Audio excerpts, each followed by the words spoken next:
Hello, ഇന്നിവിടെ ഞാൻ തയ്യാറാക്കാൻ പോകുന്ന വിഭവം എന്ന് പറയുന്നത് സൂചി ഗോതമ്പ് കൊണ്ട് ഉപ്പുമാവാണ്. അതായത് നുറുക്ക് ഗോതമ്പ് കൊണ്ട് ഉപ്പുമാവ്. അതിന് നമ്മൾ സൂചി ഗോതമ്പ് ഒരു വെള്ളത്തിലൊന്ന് ചെറുതെ കഴുകി എടുത്തിട്ടുണ്ട്. പിന്നെ ഉഴുന്ന് ഉണ്ട്, അതുപോലെ തന്നെ കറിവേപ്പില, കടുവറക്കുന്ന മുളക്, ചീരയില, ക്യാരറ്റ്, ഉള്ളി, ഇഞ്ചി, പച്ചമുളക് ഇത്ര എടുത്ത് വെച്ചിട്ടുണ്ട്. ഇനി നമുക്ക് തയ്യാറാക്കുന്നതിലേക്ക് പോകാം.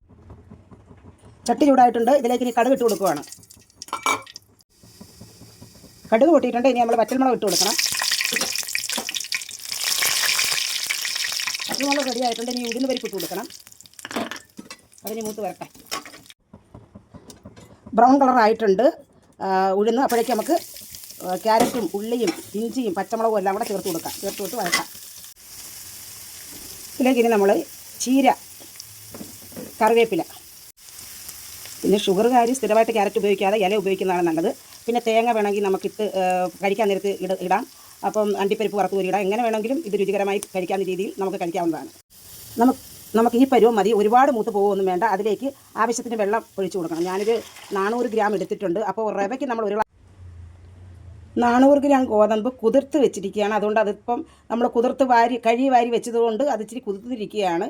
അപ്പോൾ അതിലേക്ക് ഞാനൊരു 4 ഗ്ലാസ് വെള്ളം ഒഴിച്ചു കൊടുത്തിട്ടുണ്ട്. അപ്പം നമ്മളത് അതിലേക്ക് ഇടാൻ പോവുകയാണ്.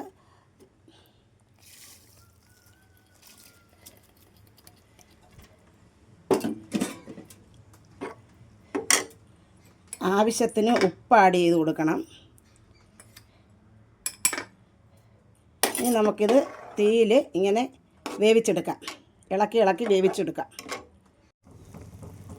ഈ കൊഴുകൊഴുത്ത പരുവാകുമ്പോഴേക്കും, ഇപ്പോൾ ഇത് പരുവാണ്, തീ ഓഫ് ചെയ്യണം. എന്നിട്ട് നമ്മൾ മൂടി വെക്കണം. 5 മിനിറ്റ് കഴിഞ്ഞ് എടുത്ത് നമുക്കൊന്നുകൂടെ ഇളക്കിയെടുക്കുമ്പോൾ അത് കറക്റ്റാവും. അഥവാ വെന്തില്ലെങ്കിൽ അല്പം കൈവെള്ളവും കൂടെ തളിച്ച് നമ്മൾ ചിക്കി തോർത്തി എടുക്കാവുന്നതാണ്. ഇടയ്ക്ക് അടപ്പ് നമ്മളൊന്ന് തുറക്കണം. തുറന്നിട്ട് ഒന്നുകൂടെ ഒന്ന് ഇളക്കി വെക്കാവുന്നതാണ്. ഇളക്കി വീണ്ടും അടച്ച് വെക്കണം 2-3 മിനിറ്റും കൂടെ.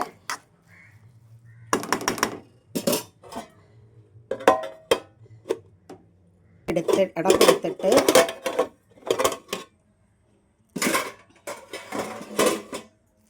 നല്ലതുപോലെ ഇങ്ങനെ ഇളക്കി എടുക്കാവുന്നതാണ്.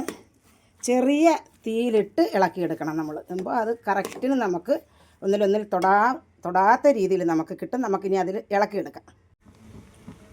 സിമ്മിൽ ഞാൻ ഇട്ടിരിക്കുകയാണ്. ഇനി നമുക്ക് ഇളക്കിയെടുക്കാം. ഒരു ലേശം പച്ച വെളിച്ചെണ്ണയും കൂടെ നമ്മൾ അതിനകത്തോട്ട് ഒഴിച്ചു കൊടുക്കണം. ലേശം പച്ച വെളിച്ചെണ്ണയും കൂടെ. അപ്പോൾ നല്ല ടേസ്റ്റ് ആയിരിക്കും. നെയ്യ് ഒഴിച്ചു കൊടുത്താലും മതി. നെയ്യ് ഇഷ്ടപ്പെടുന്നവർക്ക് നെയ്യ് ഒഴിച്ചു കൊടുക്കാം. ഞാൻ പച്ച വെളിച്ചെണ്ണയാണ് ഒഴിച്ചു കൊടുത്തിരിക്കുന്നത്. അപ്പോൾ ഇനി നമുക്ക് ഇളക്കിയെടുക്കാം, തോർത്തിയെടുക്കാം. നല്ലതുപോലെ ഉപ്പുമാവ് തോർന്നിട്ടുണ്ട്. അപ്പോൾ നമ്മൾ അതിലേക്ക് ഒരിച്ചിരി തേങ്ങ ആഡ് ചെയ്ത് കൊടുക്കുകയാണ്.